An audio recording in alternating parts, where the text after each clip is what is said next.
Stanford University.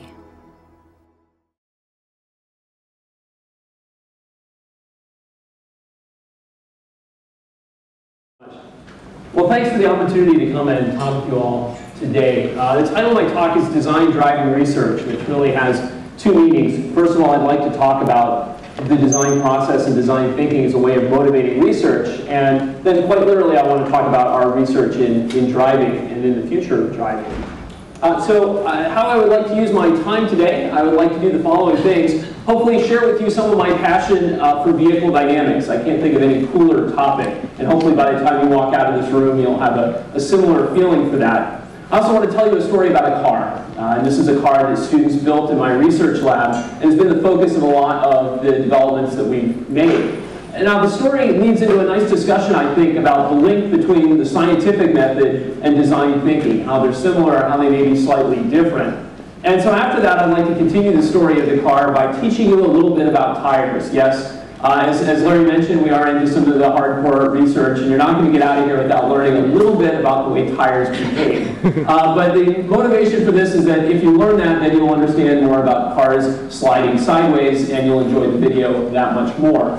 And at the end, I'd like to talk about our latest efforts, which are to put together a modular vehicle platform, where we can try to do innovations in vehicle dynamics, in advanced driver assistance systems, much more easily and flexibly and internationally. So let me start with a little bit of introduction about what I find interesting. So what interests me? How cars behave at the friction limits. This is one of the things I find most interesting. When you're racing, whether that be on asphalt or on dirt, how do cars behave and how can we control them? Why study this? Well, it's cool. But there's actually other motivations as well for doing this, and being the Thursday keynote speaker, I have the advantage of being able to pull in with some of the earlier keynotes. So I'd like to link to some of the earlier keynotes on these topics. So Sebastian talked about autonomous driving on Monday, and I think the key is no one's going to give up control to an autonomous vehicle unless the autonomous vehicle is safer. And as he showed from a variety of pictures, we're not quite there yet. So here's an example of the Technical University of Braunschweig's vehicle having a close introduction to MIT's vehicle at the Urban Challenge. Well, we're not really at the point where you can feel that an autonomous vehicle is safer. Now, I'm not sure if it is just slightly safer. In fact, would you feel good giving control of your car to a friend who is maybe marginally better? Or would you like a car, in fact, to be as safe as a skilled race car driver? Perhaps Michael Schumacher, you'll let drive. This is something that I think may be possible with technology, and ultimately, could we avoid any accident that is physically possible to avoid? Ultimately, we can't change physics. We only have so much friction. But could we develop cars that are so safe that if the accident can be avoided, we will avoid it? I think that's possible. And if we can do that, then to link into Amory Lovin's talk, think of how much lighter cars could be. If we did not have to design cars to withstand high-speed accidents, think of how much mass we could remove. If you remove that mass, think of how efficient these cars could be. This, I think, is a key to sustainable transportation. But there's another motivation as well that I personally have for this that we may not have found in the talks of the other speakers. I'd like to start with a show of hands. How many of you enjoy driving? Oh yeah. How many of you would say you're actually passionate about driving? We've got some there as well. Okay, see, I thought this when Sebastian asked how many people text while driving, and there wasn't a lot of hands up. I thought I had the chance here. Okay, well, so do we have to give up driving to do this? I mean, let's be honest. Is the future without driving the future world in which we want to live? I think there's actually some opportunities here, but we need to think about redesigning driving. Right? So we have the road ahead of us. What can we do? How can we redesign driving to make it safer? Where do we start? Well, in the US at any rate, we have lots of these long open roads. And in fact, these long open roads can be quite problematic because what we have are 40,000 people killed each year in automobile accidents. For 40,000 of these, for 40% of these cases, the first harmful event is a collision with a fixed obstacle in the environment. The vehicle has simply left the lane and collided with something. This is not a really difficult accident scenario to address, but it's an important one because these long open stretches of road can turn into pictures like this. Actually, neither one of these were fatalities. In both cases, the driver miraculously survived. One of these cases was somebody leaning down to change the radio and not paying attention to the upcoming guardrail. The other was, in fact, the case of somebody who had a diabetic shock. Now, these are cases where a warning system is not going to help. There's no way that a warning system is going to help there. What we need to do is to try to keep the vehicle in the lane. And the question is, well, can we do this? Can we help the driver do that?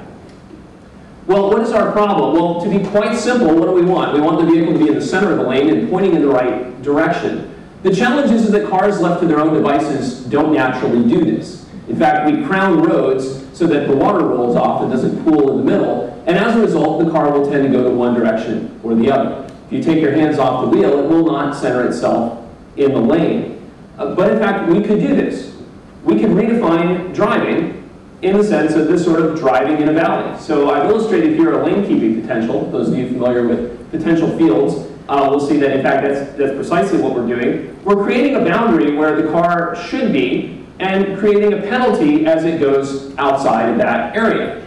So really what we're doing physically is seeing when the car has drifted from the lane and using a small steering correction to nudge it back towards the center. In fact, it looks like we're sort of going through a half pipe like a skateboarder or a snowboarder here, but in reality it's much less dramatic. This is just for illustrative purposes. It's a gentle nudge that can push you back to the center of the lane. What we're trying to do is to get rid of this basic tendency to leave and replace it with something much simpler.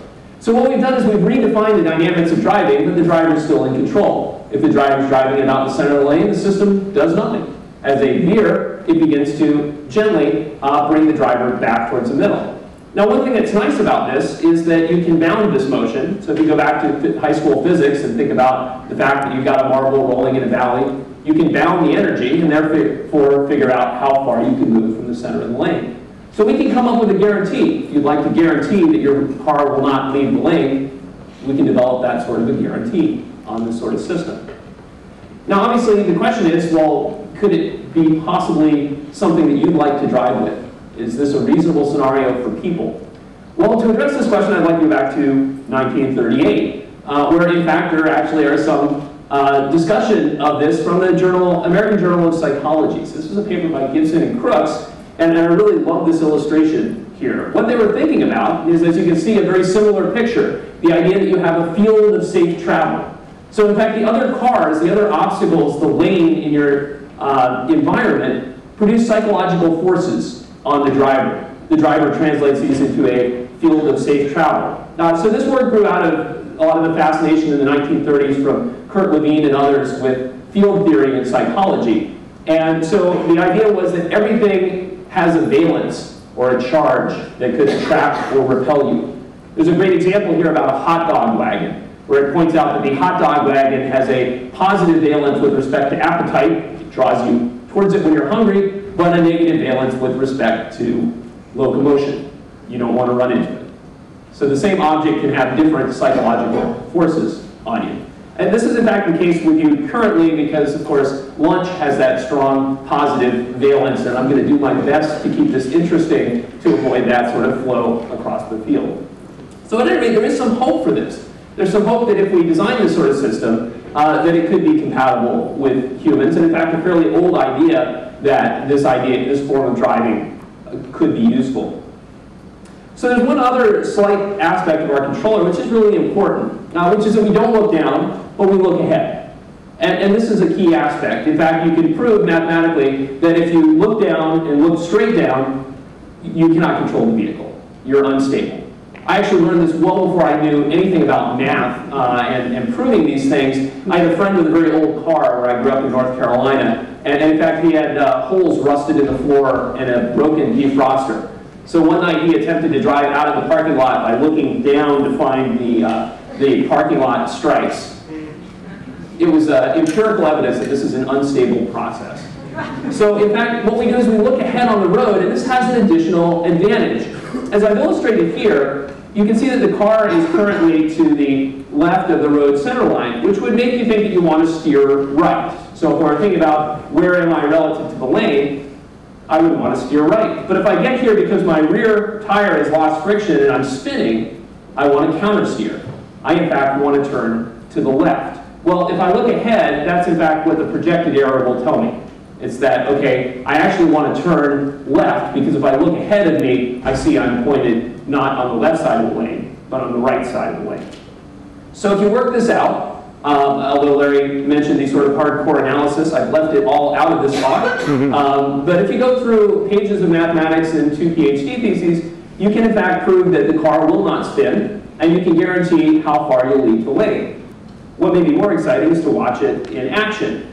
So we put this on our steer-by-wire car P1, and this is our student-built car that will feature very heavily in my story here. So this is P1, it's a steer-by-wire vehicle, so there's no direct connection between the steering wheel and the road wheels. They turn electrically. It's a fully electric vehicle with independent rear-wheel drive. We can brake one wheel while we drive the other one if we want to turn the vehicle that way. And we have regenerative braking on the rear, so we can actually recharge the batteries by slowing down the car. And this will come through in a minute. Now we also have a lane keeping system on here which we've used, for which we've used differential GPS. We have an antenna here which will give us about 2 centimeter positioning, and we have some precision maps that describe where we want to be. So we decided to go out and test this. Can we really drive around and guarantee that the car won't spin, and guarantee that we will stay tracking the lane, although perhaps swinging a little bit wide?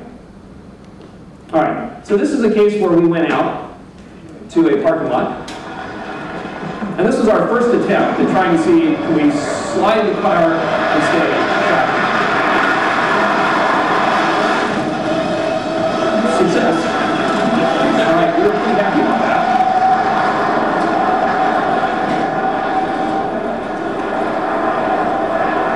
So as you see, we're going out to the very limits of the tires. The car is sliding sideways. We're not having any problems with stability, and we're not having any problems with continuing to track our desired path. Again, we slide a little bit wider as we continue to push it further and further into the limits, but no problem with tracking. Now I mentioned that this car has the regenerative braking on the rear, which gives us an interesting dynamic characteristic. If you are turning and suddenly release the pedal, you'll brake the rear tires and very quickly go into a spin. We call it a feature. This is me driving, and you see that in fact I actually can catch it, but look at what I had to do with my hands. It's an extreme motion to catch the vehicle once it starts to slide sideways. Well, an interesting thing happened. We were out testing, and as a safety precaution, if our batteries become low on charge, our inverters, our motors kick off. So in fact, as we're coming around here in the corner, this happens, and our motors kick off. Did you notice that? No, not at all. In fact, this very, very simple algorithm, which keeps us in the lane, also prevents us from spinning out. We can, in fact, drive right up to the limits of handling and guarantee that we can stay in the lane and the vehicle will remain stable. We can do this in a way that interacts with the driver. So hopefully that's a little bit of a taste of what we do and the fact that maybe there is hope for all of you who are passionate about driving, that we can have safer cars without necessarily relinquishing control. But I think there are several things that we need. We need concepts that are intuitive to the driver. If we're going to redesign driving, we need to do it intuitively. And we need things that are going to work in real-world conditions. This is why we like testing on gravel. The friction's always changing. We can't really fool ourselves into thinking that we know our surroundings perfectly. We need guarantees for safety. No one's going to hand up control to a car or to an assistance system that won't make them safer. And I think all of these things are very, very hard to develop without actual testing, without getting into real cars. Now there's some more ideas that I have on this, and some of these will come later on in the talk. But what I really would like to focus on for this group and for the design conference is the car. Our ability to do this work really hinges on having a car. And so where did we get the car? I think it's an interesting story. So this is the story about P1. Now it began with steer-by-wire. So the purpose of P1 was in fact to be a steer-by-wire vehicle from the start. As I mentioned, with steer-by-wire, you have no direct connection between the road wheel and the handle. You end up having these things completely separated. Now this is true in aircraft right now, but it's not yet true in cars. There are some systems that have been designed. As you can see, this is from the set of länksystem. There is no direct connection other than the wires leading from a hand wheel to the steering system. Now Nissan approached us, and they approached us with a question. They said, how do we diagnose faults in this system? how do we possibly come up with a way of diagnosing failures? The way this is normally done in aircraft is just get 3 of everything, right? I want 3 of every sensor. I want 3 of every actuator. It's known as triple redundancy. If something fails, then that's fine. I can look at the other 2. Well, they said from an automotive perspective, from a cost perspective, we can't do that. There is no way we can put these systems on a car with triple redundancy. We need another approach. So they said, what could you do? Well, we replied quite logically, we want to build a car. Okay, so the question came back, why? And I told them, well, we will learn something in that process. And they asked what we would learn. And I said, I really have no idea. But it's going to be valuable and it's going to be important. And they looked at us like we were slightly crazy. But eventually they decided to say, okay, well, we'll let you do this. So we began a joint venture with 2 fantastic colleagues, Dave Beach and Craig Milroy, who run the product realization lab here. They're fond of telling students when they come in, if you have a crazy idea that you want to build, come here, we'll help you build anything. So I actually went to them and said, do you mean that? Because I want to build a car. And they said, well, okay, yeah, we can do that. None of us had any idea about actually building a car. I worked for several years at Daimler-Benz, thought I knew something about building a car. I didn't know much about building a car. So crazily we went into this venture and decided we would build a car. Now something interesting came out of that. When we designed the car, we had to build the whole thing ourselves, which means that we had to create a suspension system and we had to create a steering system. So in order to do this, we wanted to make sure it wouldn't break. And we needed to think, what are the forces acting on the system? Well, the steering has to handle the forces that come from the tires. The tire forces come from the vehicle motion. And in fact, as we started to think about it, our steering system is really feeling the vehicle motion. If we understand what our steering system is feeling, if we understand the steering torque that we're designing for, in fact, we know something about the vehicle motion. And this was kind of an aha moment for us. We thought, wait a minute, let's use this for diagnosis. We can measure the vehicle motion, we can measure the motor torque, and we can see if the 2 agree, using the concept of parity equations, which are well known in diagnosis. So we decided to present this to Nissan, and it was very interesting because they were coming from an electrical engineering group. So from their perspective, this is what the steer-by-wire system looked like. I've got batteries, I've got my electronic components, I have my controller, I have my motor, and I have my angle sensors. This was really the view of the system that they wanted us to diagnose. And we came in and said, you know what? There's a car attached to that motor. And in fact, it's really, really important. Because if we know what the car is doing, we can basically say, this is what the car is doing. Is that what the motor thinks the car is doing? Is what we're measuring at the motor consistent with what we're measuring with the car? And using the normal accelerometers and gyroscopes that are in place on cars with stability control systems today, we can in fact do this without adding any complexity, without adding any sensors to the vehicle. So we came up with this idea and we were thrilled. And then we had a project review meeting. So we had folks from Nissan in Japan come and talk to us, and they said, well, wait a minute, what are you talking about? We want to diagnose electrical components. Electrical components are things that we can easily model. They're things that are fairly certain. The parameters don't change that much. You want to connect this to vehicle dynamics, which are more complicated, which change depending upon friction, temperature, and other things. And you want to put all this together and you claim it'll give us a better diagnosis. And we said, precisely. After that, there began this long conversation in Japanese. Then they came back and they asked me to derive a lot of equations. Then there was another long conversation in Japanese. And then they said, are you sure about this? I said, yes, actually, we were very confident about this. There was another long conversation in Japanese. At which point I said, you know, I hate to interrupt, but I get the feeling that you're trying to decide whether this is brilliant or we're crazy. And they said, Gerdes'-san, yes, you're exactly correct. I said, well, the conversation seems to have ended. What have you decided? And they said, we're skeptical, but we're very interested. So I thought, okay, that's good enough for this stage of the game. And we went ahead with this whole idea of could we diagnose the faults? And it turned out that we were, in fact, able to diagnose the faults at a level below human perception. So we could sense a problem with the system that you could not feel in the steering wheel or in the vehicle motion. And we could do this without any additional sensors. So this was very well regarded within Nissan. We got a chance to offer a ride to Carlos Ghosn, the CEO, when he visited. Actually, we almost didn't get that chance because the schedule was a little off, and then Kazuichi helped us put our car sort of on his path, so he had to walk right by it. So once he walked right by it, it was well, do you want a chance to drive this car, or do you want to just walk on by? We got him to drive the car. So the novelty of the approach was recognized within Nissan. And in fact, their chief technical officer said to me, this is a concept that no one in any auto company would have thought of. I think that's a bit strong, but I think it does point to the idea that we have taken a very, very different approach. So on the one hand, this is a great success. This is really truly design. It's showing, in fact, that design can have big implications in other fields like diagnosis. But something kind of bothered me about this, I have to be honest. And that's really the scientific method. At the same time, I'm working with my older son on his science fair project. And as I work on the science fair project, they make it very clear that the scientific method follows a series of steps. This is an example from the web, from sciencebuddies.org, which is a website to help children with science fairs. So how do you approach methods scientifically? Well, you start by asking a question, you do your background research, construct your hypothesis, test it with an experiment, analyze the results, and draw conclusions. At this point, it can go two ways. Either your hypothesis is correct, or it needs modification. If your hypothesis needs modification, think again. Modify your hypothesis, repeat, report your results. Well, I couldn't find anywhere on this diagram the block that says, build a car because you'll think you'll learn something.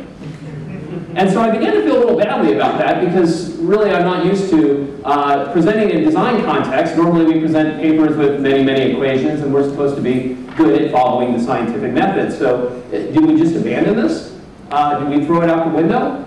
It was kind of bothering me. We had been successful, but I couldn't exactly explain why. I got some insight into this actually from Philip Skogstad, who, before he devoted his life to organizing conferences, actually did design research. And Philip, in fact, in his PhD thesis, presented a model for the design process, which was really intended to merge management and design.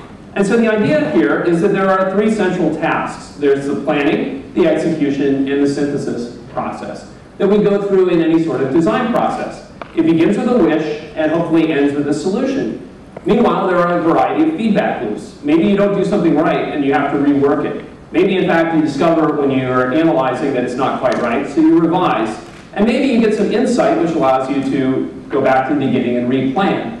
Also, maybe there are people in your process, since we know processes don't run in isolation of individuals, who decide to tell you you need to go back to planning, either early or once you get to the end. So this was a model for the design process that merged management and design, but I started wondering if it might be a way of resolving my conflict here. So let's go back to the mapping the scientific method. If you think about it, we've got the three basic steps here. We've got planning, where you ask questions, you do background research, you construct your hypothesis. We have execution, where you go out and run your experiment. And we have synthesis, where you look at your results, you draw your conclusions, and you analyze your hypothesis. So these three basic steps are exactly the same. In fact, for that matter, the three colors are, for all intents and purposes, almost exactly the same across these diagrams. Clearly, there's a strong connection here. But there are some differences, and I think they're very significant. So this is, in fact, what I got from Philip's work, and since he's here, he can correct me if I'm totally wrong on this. But I think the interesting things are, first of all, there's more feedback loops. If you think about the way we often teach the scientific method, we say, get to the end, check your hypothesis, and go back and modify your hypothesis. We don't really work into the fact that there may be other feedback loops that are very important along the way. We also don't work into the fact that there are people who may be very, very important in providing gates or thresholds that we need to get past. And finally, one of the things that I think characterizes this most importantly is the fact that the insights come from execution and synthesis. You're not getting the insights from planning, you're getting the insights from doing. And there's a great quote that I think captures this with respect to science from Isaac Asimov, who said the most exciting phrase to hear in science, the one that heralds new discoveries, is not eureka, I found it, but that's funny. It's in fact not the fact that I got to my solution and it matched my hypothesis, which is valuable. It's the fact that I've gotten some insights from this. Something didn't line up. Something didn't match. I got something unexpected. That is in fact where the value comes from. So if we go back to P1's process, I think we can look at it in a little bit different manner. In fact, what we wanted to do was to get into this gray area quickly. So we said, well, let's build a car. let's go quickly through the planning process where we can end up getting some insights. Once we got these insights, we came up with a good hypothesis. I can diagnose the vehicle by looking at what I feel in the steering wheel. That, in fact, gave me a plan with now a nice, crisp hypothesis that we could execute, synthesize, and show was an appropriate solution. Now, we had to go through this loop twice, and in fact, we had to go through some significant processes with sensors both times. They had to greenlight this project. They had to say, yes, it seems strange that you want to build a car, but go ahead. They also had to come back when we had this crazy idea and say, we're skeptical, but go ahead. So in fact, we ended up being successful in this because we had really good people from Nissan in this role. So that's my plug for Nissan. If you get a chance to do research with them, it's fantastic. So what does this mean for designing research? I think it can all come down to one very simple phrase, and that's plan to replan. When we go into things, I've often written proposals for 3 or 4 years of funding, and I found that 6 months later we're doing something entirely different. I'm not sure if that's also your perspective, but I'd like to meet the person who develops a 4-year plan and by year 3 actually feels like they're still on that plan. We end up getting these insights which are really, really important. And I believe it's very important to choose the right hypothesis. The right hypothesis doesn't have to be a correct hypothesis, but it has to be something worth spending your time on. And this is what I think is often neglected. We think up front a lot about the hypothesis before we actually get in and do something and develop the learning that will allow us to generate the right hypothesis. Maybe another way of putting this that I like to tell my students is, I firmly believe that until you've built it and broken it, you don't really understand it. There's a need to connect with it to understand things at a very deep level. Okay, so it turns out that the story continues. This wasn't the only insight that we got from this project, but before I can share that with you, I would like to give you a small lesson on tires, so you'll understand this in a little bit more detail. And to begin this, I want everybody to hold out the palms of both of their hands. Okay, take a good look at the palms of your hands. That is about the size of the contact patch between a tire and a road. Okay, maybe not exactly your car. If you have an economy car, you have to look for somebody with smaller hands. If you have a sports car, look for somebody with bigger hands. But you get the idea. Now, going through these 4 little contact patches, the size of your palms, are every single force that gives you a sense of ride quality, that gives you the ability to accelerate and decelerate, that gives you the ability to corner, that describes how that car feels to you. It's going through these 4 tiny little contact patches. Absolutely amazing. Describing the interaction between rubber and the road is like modern day alchemy. It is really, in fact, a mysterious process in many ways. So why is this so mysterious? I mean, what is the basic force between a tire and the road? Oh, come on. Friction, right? I mean, many of you are mechanical engineers. That's the answer to everything, right? Why does my data not match? Friction. Why is my system not as efficient as I thought? Friction. What am I ignoring? Friction, right? Okay, that's the typical mechanical engineering answer to everything. Well, let's see if it's that simple with tires. So an observation about how tires work. If you roll tires in a straight line and you don't push on them, they move in a straight line. Everybody with me so far? No surprises. But what if I push on it ever so slightly? I give it a little bit of a shove. It begins to roll diagonally. I can push it with a little bit of force and it starts to move at an angle. I push it with a little bit more force and it starts to move at a greater angle. Well, that seems sort of strange. That's not what we would expect with friction, right? You can push on something and until you actually put enough force in, it shouldn't slide, right? It shouldn't go anywhere. The tire should remain stuck to the road. Why is my tire actually sliding sideways? I can push on this podium and it's not going to slide anywhere until I push on it with enough force to break friction. Tires don't behave that way. Why not? Shouldn't it be stuck to the road? Well, it turns out it is. But in order to look at tires, you need to get past the idea that it's contacting at a point and think of the fact that the tire actually touches the road over an area. Now, within that area, it initially remains stuck to the ground. So the tire rolls into the contact patch, gets shoved to the side, according to the slip angle, and then snaps back into the center of the tire. So anytime that you're generating force, your tire is deforming. It's, in fact, stretching like a spring. Now, this is all well and good at first, that you end up with this triangular distribution because your tire remains stuck to the road. It's deforming as you push on it sideways. And in the contact patch between the tire and the road, you have a triangular force distribution. So your forces grow as you begin to apply more force on the tire. You get more force between the tire and the road. You get a larger slip angle. And this is nice and linear. It's a relationship that's easy for people to understand. Well, then friction comes into play. And at some point, I can no longer deform my tire anymore because I can't generate enough force. I don't have enough friction to handle this deflection in the back of my contact patch. How do you know that? You hear it. That screeching sound of your tire that you begin to hear, that's it sliding across the back of the contact patch because the friction can no longer deform it the way you're asking it to. So what you end up with seeing is that the rear part of the contact patch saturates first, and if I look at the relationship between the slip angle, which is how much the tire is traveling in the direction away from where it's pointing, and the force, I see that it kind of goes up, peaks, and comes back. So it's linear, and then it actually saturates. Well, race car drivers are very good at understanding this. So if you are driving a race car or a stock car, I grew up in North Carolina, so when I say race cars, I mean things like this that only turn left. If you are actually a skilled race car driver, you will use this steering torque information.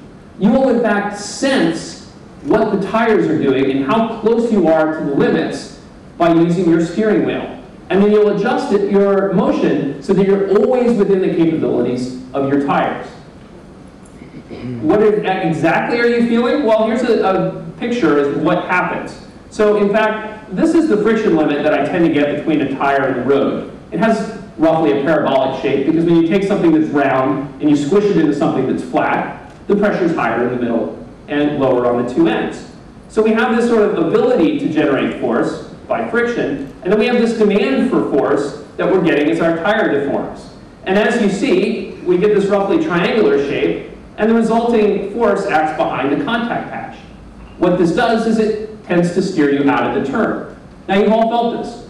If you've driven and you've driven into a turn, it becomes harder and harder to turn into the turn at first because your steering wheel is fighting you more. You're getting more of a restoring moment from your tires. But if you keep going out further, you'll see that once the tire patch saturates, I'm no longer having my force act behind the center of the tire. It actually moves up towards the exact center of the tire, and I don't get any tendency for torque. Those of you who've driven a car a little bit past the limits may have felt this as well. You go into a turn, and in fact, the torque increases, and then it starts to decrease. It's something that you can feel very clearly. Now, there's a lot of things you can do in the suspension to influence this, but this is the basic characteristic of the tires. It's what race car drivers are feeling in their steering wheel. And if you don't believe me, you can try this on the road home with your rental car this evening up to the airport or wherever. Give it a try. Is that a recommendation? What's that? Recommendation? We can talk afterwards about particularly good roads that you can do this with. Or you may want to see Chad Laws, who has a Lotus replica and is clearly the expert on where to go around here. So what can we possibly do? Well, this is the basic problem that we get with humans driving cars, is that everything is proceeding nicely and linearly. If I turn the steering wheel more, my car turns more. Everything works really, really well until it doesn't. And then I reach the point where maybe my front tire runs out of friction. If so, I turn my steering wheel and nothing happens. What's the human tendency in this case? Turn the steering wheel more. It doesn't help. In many cases, it hurts. The other problem is my rear tire can saturate first, at which point I'm going and it's generating more and more force until suddenly it doesn't. Now the rear end of my car begins to slide out. So what if we could, again, use our steering torque to figure out how much friction we have, to figure out how close we are to the limits, and then to keep the car there? Well, in fact, we can do that, and I want to show you a little bit of video from this. We're going to go back to the same maneuver that we showed the car sliding around. You take your foot off of the throttle really quickly, the car will have a tendency to slide around. Only this time we're sensing the friction, and we're adjusting the driver's steering. So we're making it so the driver actually cannot spin the vehicle. Now there's 3 events in this video. In the first event, the controller works as function, or as designed. In the second event, the driver, who's actually developed a little bit too much experience with vehicle dynamics, instinctively countersteers and does the right thing to get out of the turn, at which point the controller doesn't have to do anything. they're working with a skilled driver. In the third event, the driver accelerates after stabilization, and you'll see the controller has to kick in twice. So we'll show this video here.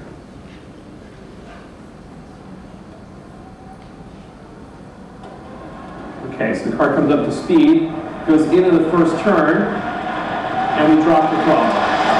Look at the front wheels, which are making adjustments and keeping the vehicle on its path without spinning.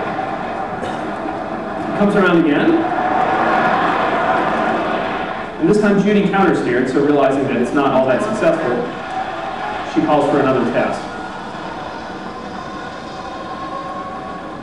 Okay, so we come around for the third example of this, and there's something to watch here, which is the difference between the steering wheel and the road wheels. So the steering wheel continues turning, but the road wheels do not when it senses there's no point in that.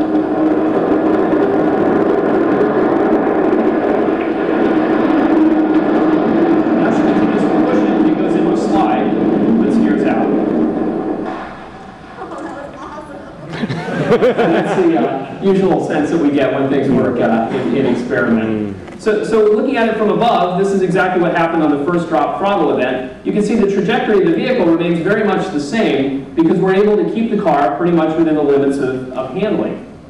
With the third drop throttle, we get two of these. We countersteer once and then a second time. It goes much wider, but we don't end up with the car actually completely going sideways. So we're able to keep the car within the limits. Now, is this too limiting? So as an example, rally car drivers traditionally trade stability for controllability. They like to have that rear tire slide out so that their front tire is not saturated and they can continue to turn. So could we do this also? Well, we haven't worked out how to do this with the driver yet, but in fact we can have the car drive itself and put itself into a drift. So this is, to the best of my knowledge, the first example of actually autonomous drifting. The car will put itself into a power slide and then hold the turn.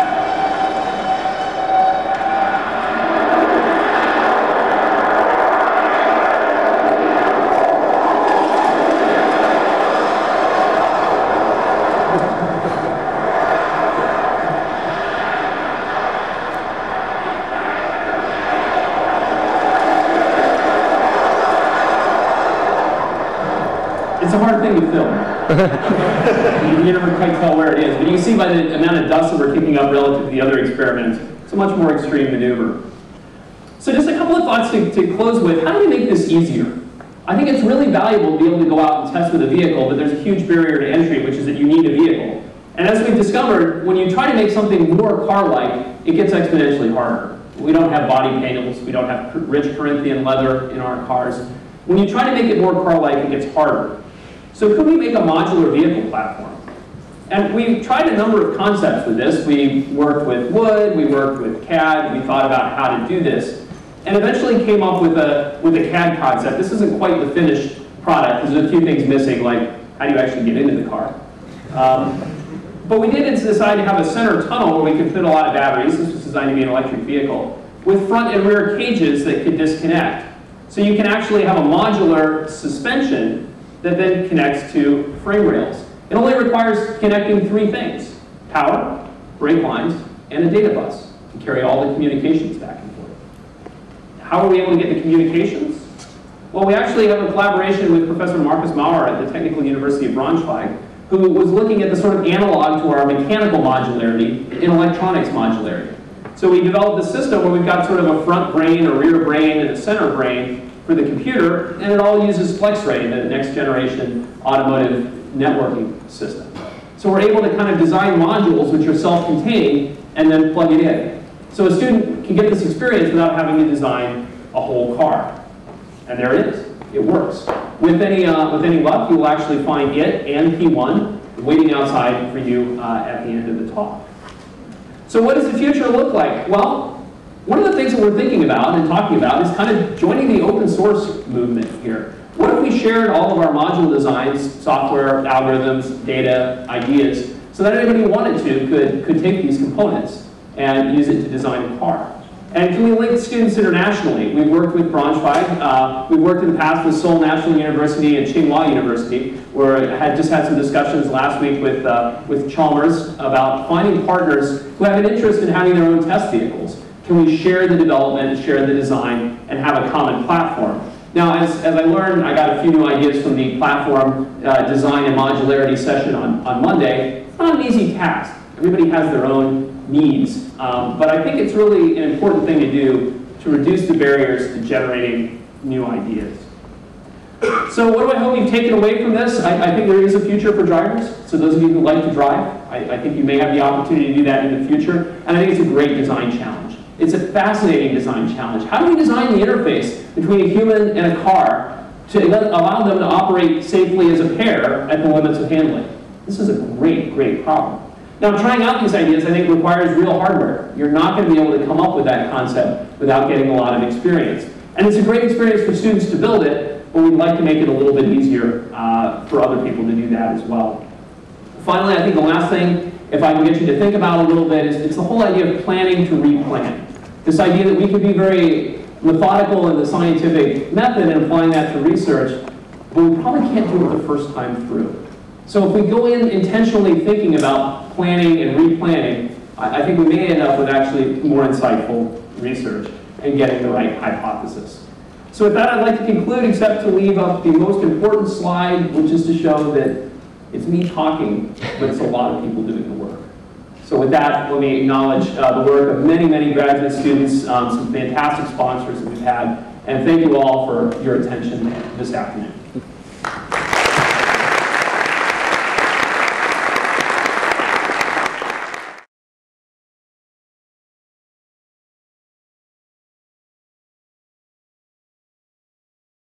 For more, please visit us at stanford.edu.